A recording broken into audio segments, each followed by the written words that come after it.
we start with the latest on the Children's Day travel chaos on the southern island of Jeju. Flights are gradually resuming at Jeju International Airport after heavy rain and strong winds caused mass cancellations of flights for the second day in a row on Friday.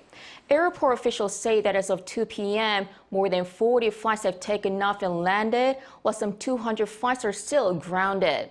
On the previous day, a total of 243 flights were canceled, nearly half of all flights.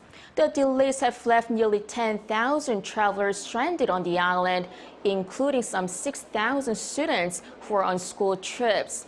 The airport is urging passengers to continue monitoring flight schedules as they can change depending on the weather conditions. An extreme wind advisory remains in place for Jeju.